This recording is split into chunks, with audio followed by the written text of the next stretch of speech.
So here are some selected Chapter 4 problems.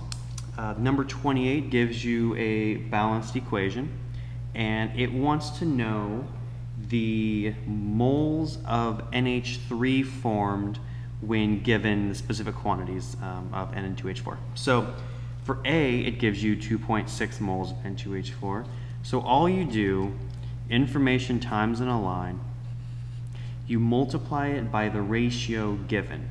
So in this case, it's 4 NH3 for every 3 N2H4, and my fat pen makes this a little difficult sometimes, which will give you 3.467 moles, which with sig figs will turn into 3.5 moles of NH3.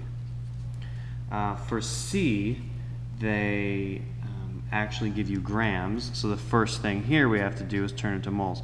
Remember, you can never, ever, ever, ever jump between different species in grams. You always have to convert to moles first and then do it. So we want to turn this to moles, so moles goes on top. So 1 mole of our N2H4 equals 32.052 grams. So that we'll actually just continue this on. That'll turn us to moles. And now we can do the same ratio. The 4 NH3s for every 3 N2H4. And if we do all that math out, we will get 2.72 moles of NH3. So for 34,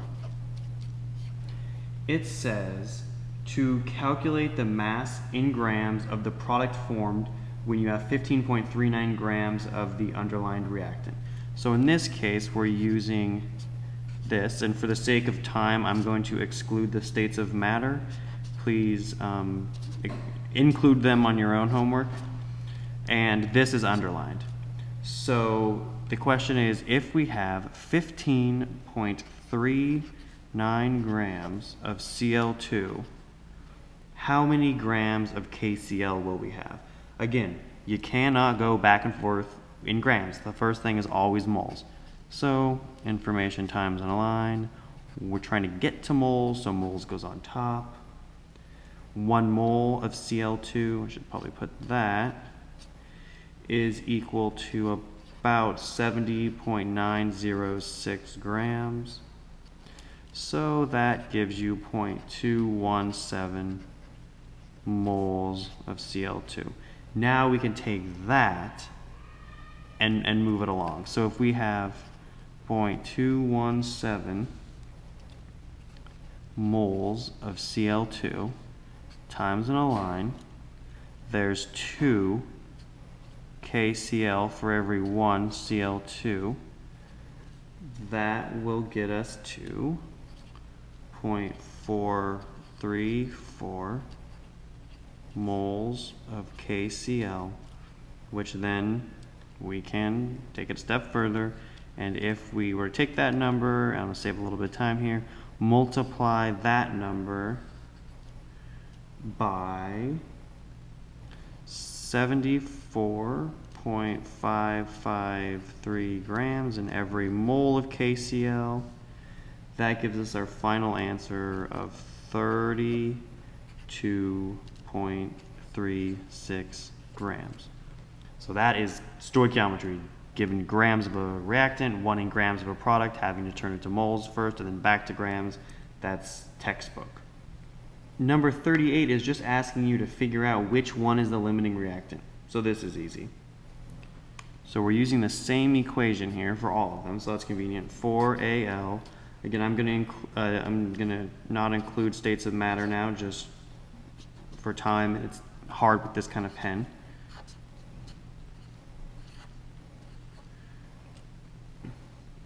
So D says if you have 7.4 moles of aluminum and 6.5 moles of oxygen. Now I picked this one on purpose because you look at the oxygen and say, oh, you have less oxygen, that means it's limiting, and you move on with your life. But that's not the case, because if you look at the ratio here, you need more aluminum than you do oxygen. So the way to always get it right, to always be sure, is to turn them both into one of the products. In this case, there's only one product, and then just whichever is smaller is the answer. So if we turn these both, so there's 2 Al2O3 for every 4 aluminum. That gives us 3.7 moles. And if we do this one, there's 2 Al2O3 for every 3 oxygen, and that gives us 4.3 moles. So you see, your aluminum ended up being the limiting reactant. All right, so for 46, it's kicking up the stoichiometry a little more. It's telling you if you have some titanium, again, not including states right now, and you combine it with some fluorine gas, the question is, if it gives you specific amounts of titanium and fluorine, calculate the grams of product that will form. I'm going to do C. So it tells you you have 0.233 grams of titanium, and we'll get to the fluorine in a second. So the first thing I'm going to do, I'm just going to stoich this out. I'm just going to go from grams of titanium to moles of titanium to moles of TiF4, and then moles to grams one last time. So here we go. 1 mole of Ti has a mass of 47.87 grams.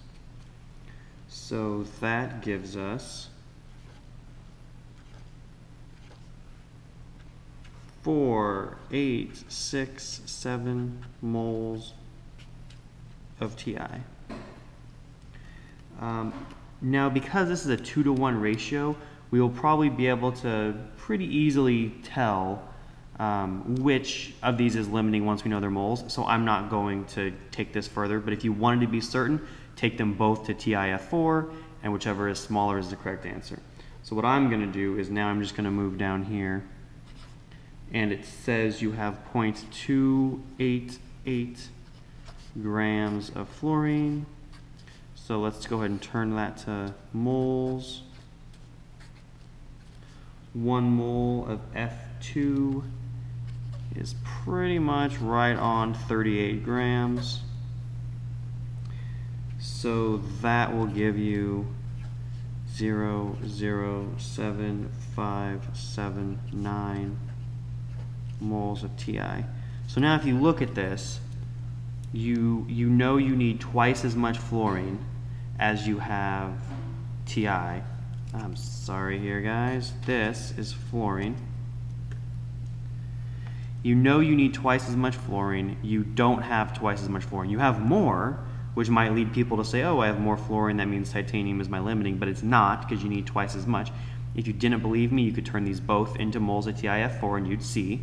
But trust me, because you need twice as much F2 and you don't have twice as much F2, F2 is your limiting. So now we can just take this number and turn it to moles of TiF4. So if we have 0.07579 moles of F2, there's 1 TiF4 for every 2 F2. So that's going to end up with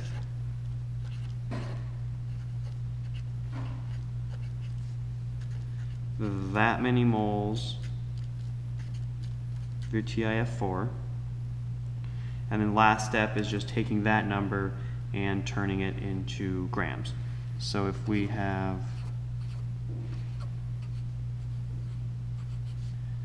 this many moles. It has a weight of 123.87 in 1 mole. That gives us 0.469 grams of TiF4. All right, number 54 is pretty easy, pretty straightforward. It's just asking you for molarity. It says for 54, I'm going to do 54A. It just says calculate the molarity for each solution, 0.38 moles of lithium nitrate and 6.14 liters of solution. So remember, molarity is just moles per liter. Usually that's a V, but it's liter. So real simple here, just 0.38 moles over 6.14 liters, and you get 0.062 molar LiNO3. So for number 60, you want to make 5.5 liters of a 0.3 molar solution. How many grams do you need? Well, remember the equation we just used about 4 seconds ago. If you want that molarity, and it tells you your volume, you just solve for N.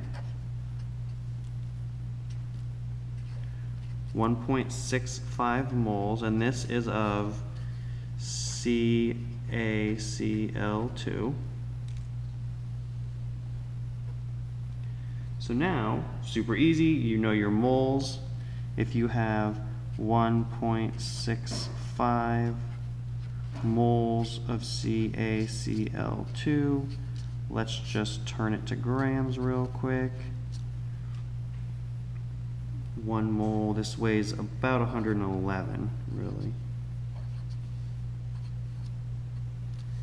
So we'll call this 1.8 times 10 to the second grams of CaCl2.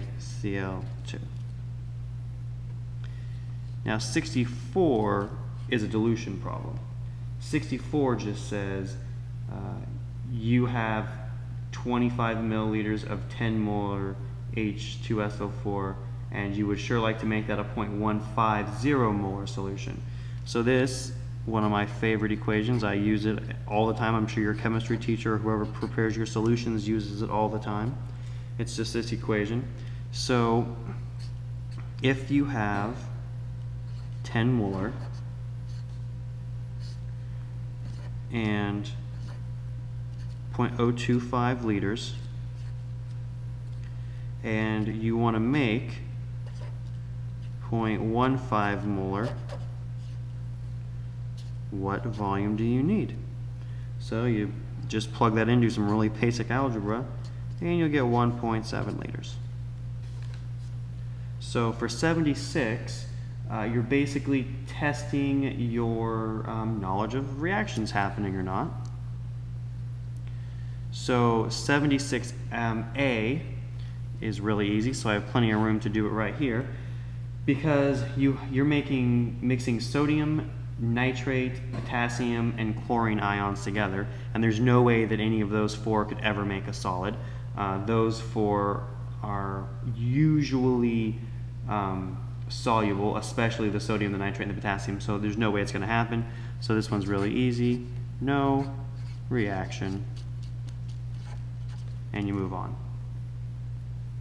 76D, we're not so lucky. So 76D is ammonium chloride and silver nitrate. So I'm just going to take a minute and write it down. Alright, so here's 76D, what it gives you. And again, you look at your solubility rules and you try to figure out how I do it is if the front's flipped, would you have an insoluble product? And so if the ammonium and the silver switched, you would have ammonium nitrate No way. Ammonium nitrate, those are two of the always soluble compounds. So we know that's going to be aqueous. But the silver with the chlorine, chlorine is generally soluble, but remember it has a couple exceptions, one of which is silver.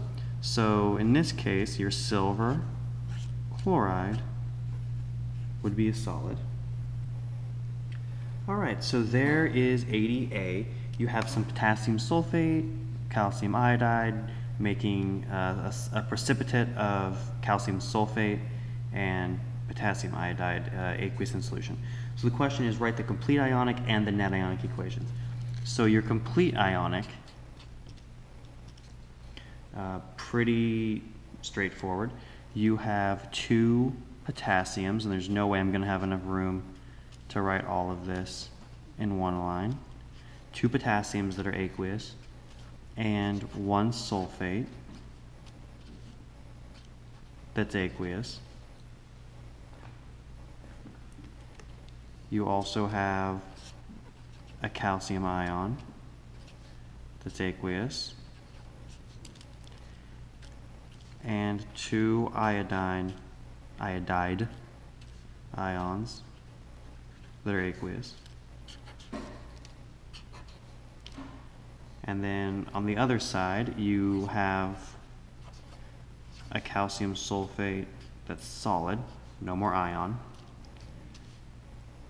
But if we're going to balance this,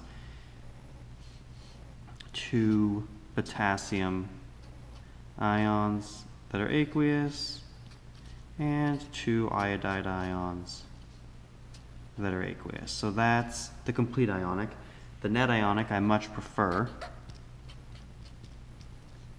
That is just, hey, you had yourself a sulfate that was aqueous, it combined with the calcium that was aqueous, and they're no longer aqueous.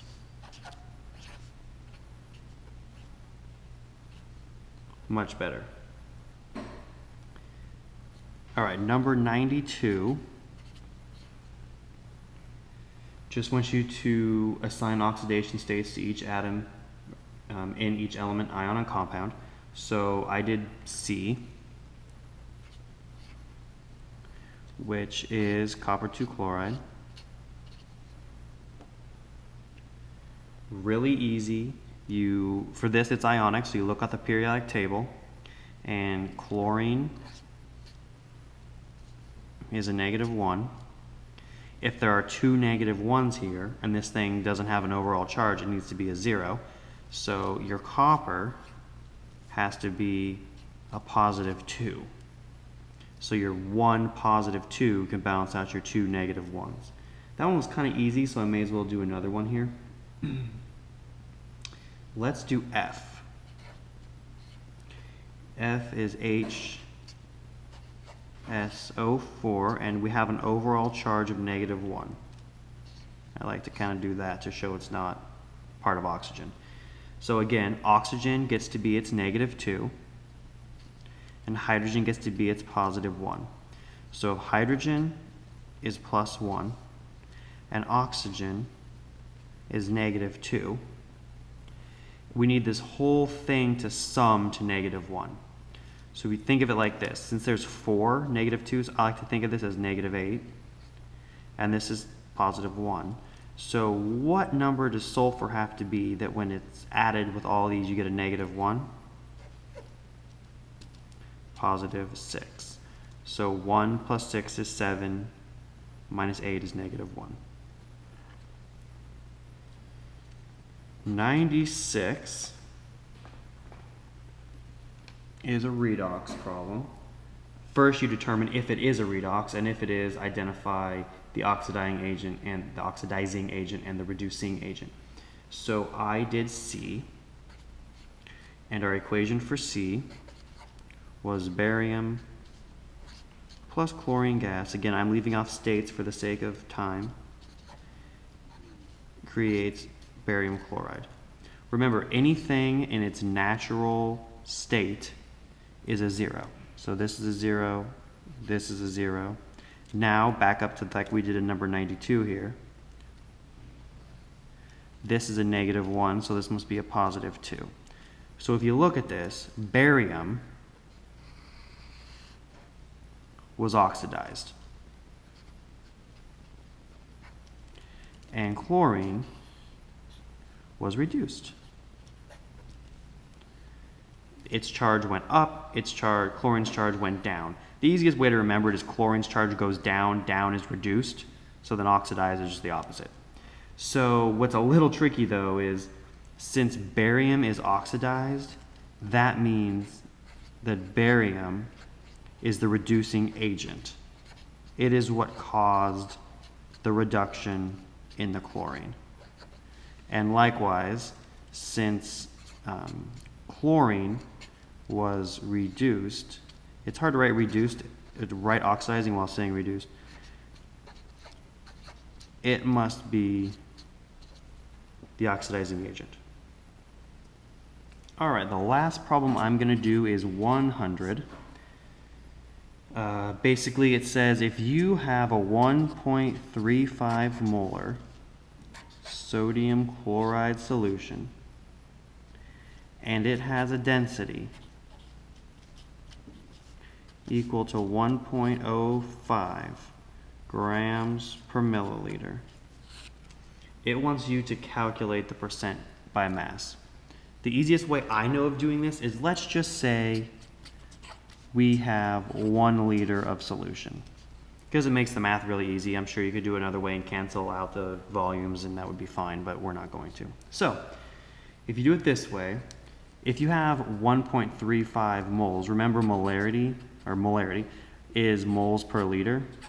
Well, if you want to plug this in, 1.35 molarity equals some moles over 1. Your N equals 1.35. So we know we have 1.35 moles of NaCl. Let's turn it to grams. So there are 58.443 grams in 1 mole. And that will give you 78.898 grams of NaCl.